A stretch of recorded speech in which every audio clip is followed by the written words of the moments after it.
Thank you so much for joining us. Straight ahead, we move into our phone-in segment. It's time to discuss, and today we'll be asking a bold but important question. Religion and politics. Has it become toxic in Nigeria? Now, there's no doubt that religion plays a powerful role in the lives of millions of Nigerians. Places of worship are not just spiritual centers.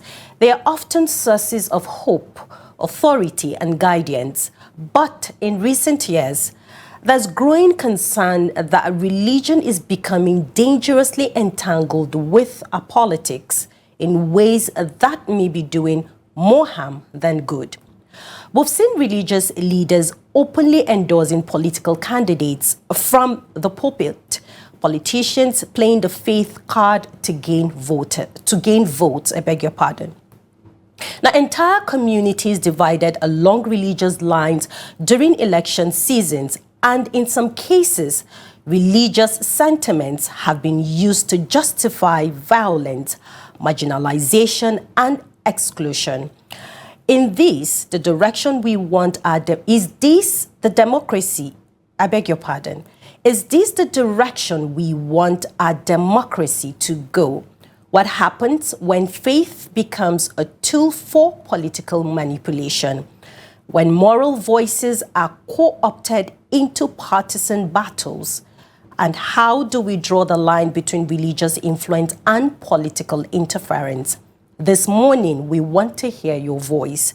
Do you think that religion and politics have become a toxic mix in Nigeria? Or is there still a way for both to coexist and contribute positively to nation building? The phone lines are now open. Kindly call in and also share your thoughts via WhatsApp message. We would love to hear from you. Really, religion and politics. Hauwa, what do you think? Is it a mix for you, or should it go hand in hand? Or should there be a boundary somewhere along the line when it comes to religion and politics? Well, with the environment that we're in and, how religious it can get and the religious sentiment that goes on, and with the way politics is being played, right, those sentiments are utilized and used, I would say, in making, contact with religious leaders that could have influence in the society. And with that, it trickles down with, having, a shift in what or who they might vote for. Oh, sorry to cut you there, Hauwa. We're going to come back. Okay, I think we lost that call. Please kindly go ahead. All right, so with that, there is that, interference that goes on when it comes to having politics or religion, when it comes time to, campaign or to vote, those some religious leaders might be approached, or some have an inclination, or, someone that, they would be able to push on, a congregation or followers or things like that, because at the end of the day, we have to understand that Nigerians take religion very important and serious. And with that, that can be utilized as a tool in, swaying opinions and swaying votes as well. For me, religion and politics is not a bad idea, but, what is not, acceptable is when it's being weaponized, when you deviate from, the main essence as to why people should, cast their vote. I have seen how I have heard, some religious leaders, bluntly saying to, their members that, you should go for A and B. And then when you get to hear the reason, you'll be so amazed to hear that, it's because it should be our turn, is either the Christians should rule or the Muslims should rule. And that was the point that I was going to make. Aside from, having religious leaders be pushing or advising their followers or congregation to lean towards a person, there is that element as well, where when it comes to the politics in itself, them saying, this person is a Muslim, this person is a Christian. It doesn't really matter. It's supposed to be a Muslim Christian ticket, yes. Not a Muslim. We have a caller. That kind Hello, of thing. good morning. Thank you for calling in. What's your name and where are you calling from? Good morning, Maimuna. Good morning, Hauwa. Good morning, Shetima. So excited to have you this morning. Please kindly share your thoughts. Thank you so much. The topic, religion and politics, as it become toxic in Nigeria. You see, as Maimuna was saying, she is right. You cannot separate politics and the religion, because those who are coming out to contest under politics, they have their own religion. And the voters, they also have their own religion. And maybe sometimes the office seeker and the voter, they belong to the same religion. And religion always, if you look at it very well, some of his aspects is politics come in. So you cannot separate them. But to be following politics with blind mind, that is dangerous. But we all worshiping the same God. No matter what religion are you practicing, what you are doing is you are doing it for God's sake. And and God says don't be cheat. Don't cheat. And make sure that what you are doing, you follow the principles and be nice to human race all the time. If we have observed this teaching, it's enough for us to shape our politics to a good way, but not in a direction whereby you play your own mind, you dodge under umbrella of the religion to deceive people. And all these teachings that you are seeing, some there is interest in it, if you look at it very well. So in politics, you have to play politics with all wiseness. I think whatever religion you belong to, the religion says don't cheat. You cannot vote somebody who you know that his aim is to cheat people because you are sharing the same religion with him. This is wrong. This is where toxic comes, and the toxicity it will lead to destructiveness. It will destroy our society. Don't be blind in following in mixing of religion and the politics. You have to be wise. Toxicology is a study of science of poisons, and which are now by God's willing we are producing people with that knowledge in Nigeria, which they can separate these two. So I think what I'm trying to say here is our people, they should be wise. We should know whom are we going to vote in the next contest. Not because this is a Muslim, this is a Christian. It is immaterial. What we are after is to sanitize our environment. And who will deliver? That's our fundamental issue now.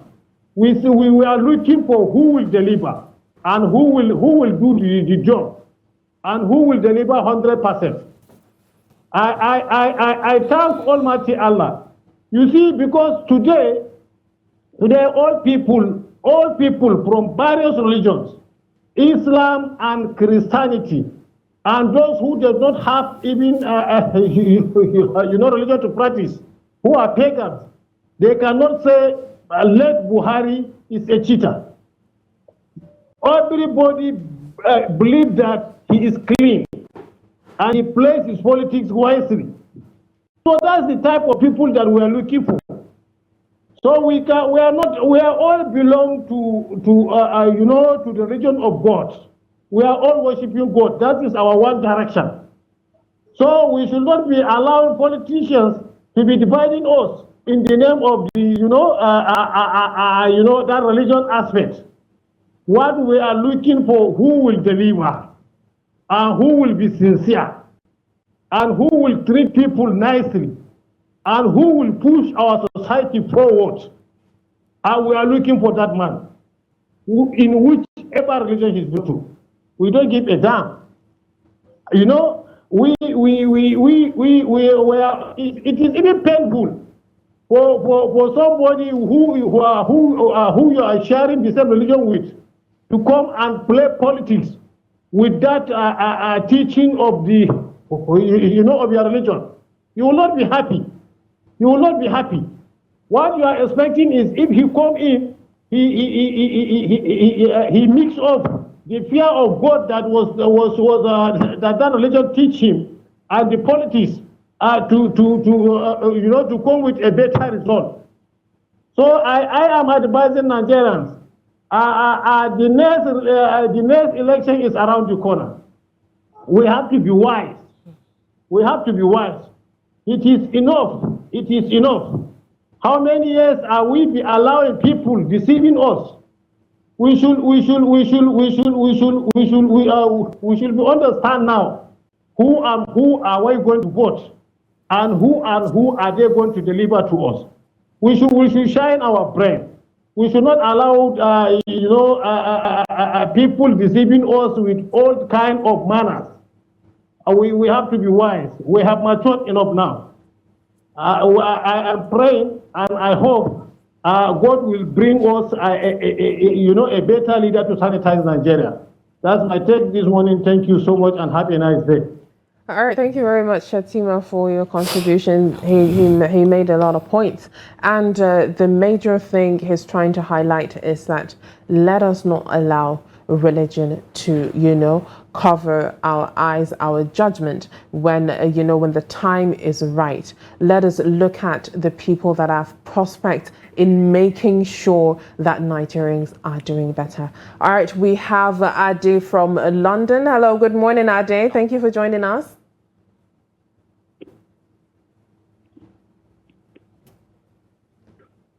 Good morning, Ade.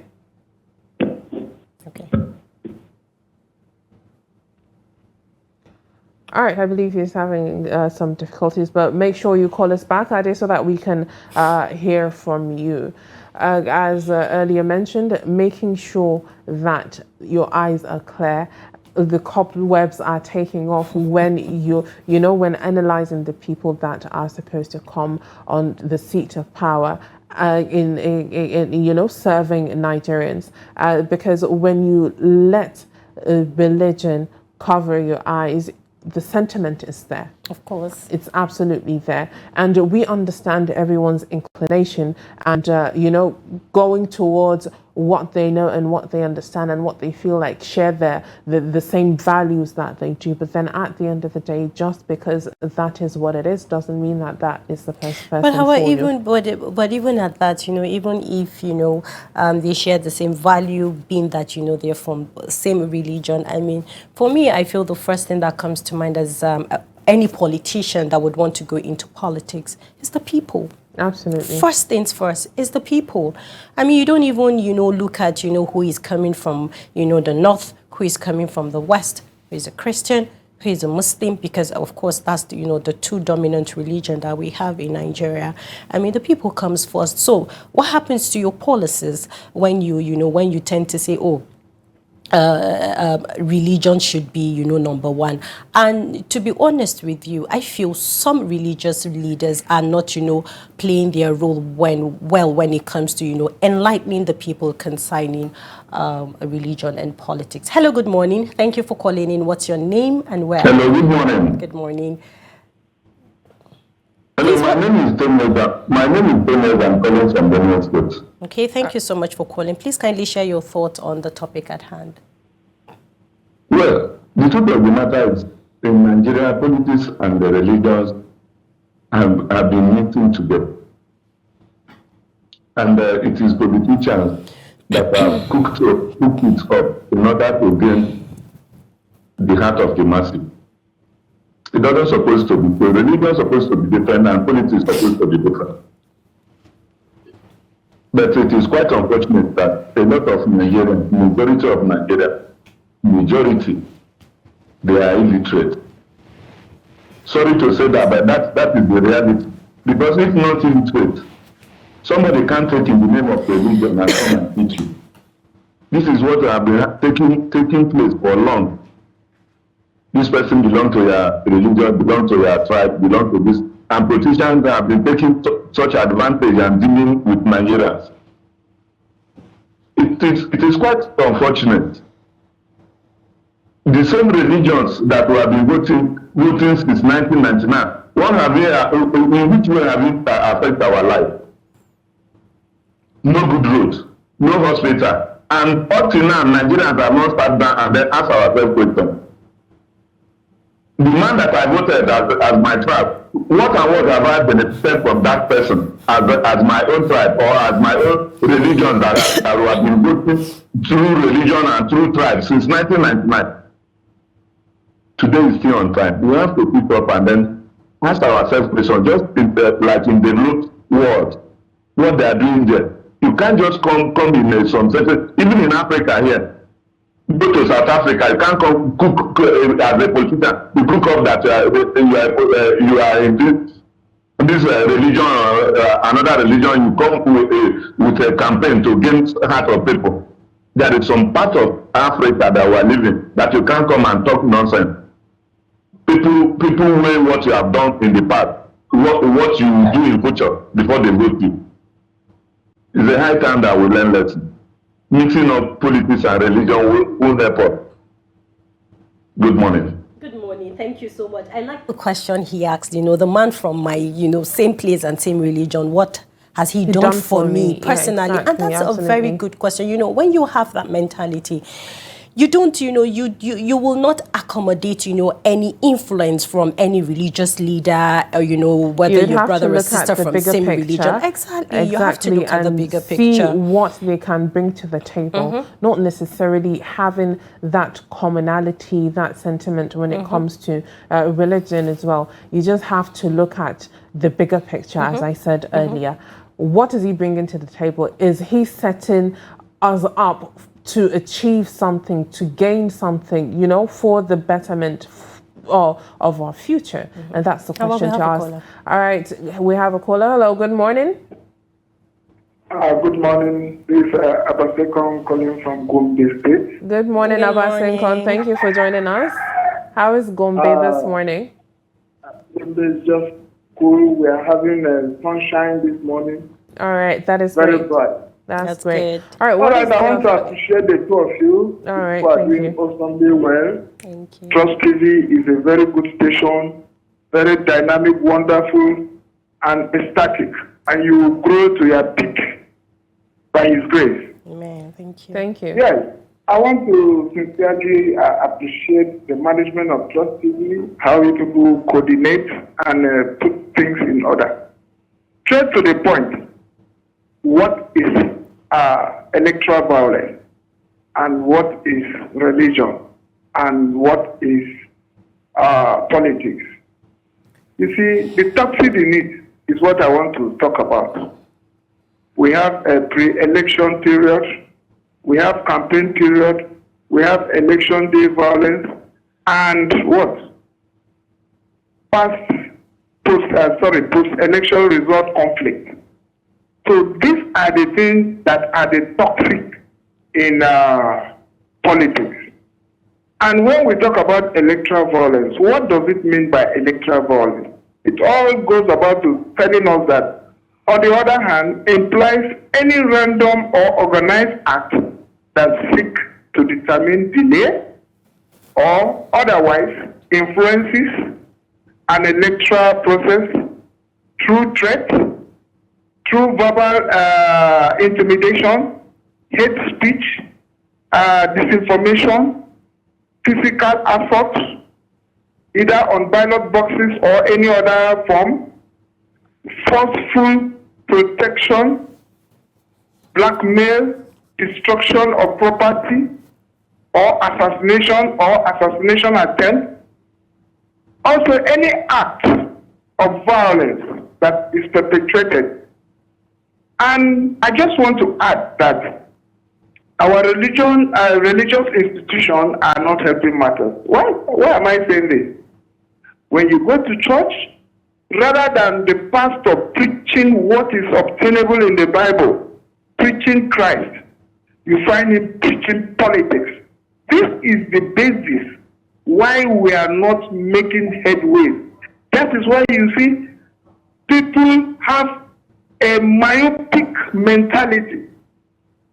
You find out that pastors will be preaching things that are not supposed to be preached. How can you go and preach and say a particular candidate should be voted for? Inciting violence. And that is why I want to add again that Electoral Violence Act must be looked into by the Senate. And this includes open thuggery, intimidation, including serious assault to INEC staff and electorate by youth brandishing weapons. So we must ensure that brandishing of weapons must be stopped. This involves security also. Violence, inter-party clashes. We must ensure that inter and extra party clashes must be looked into seriously.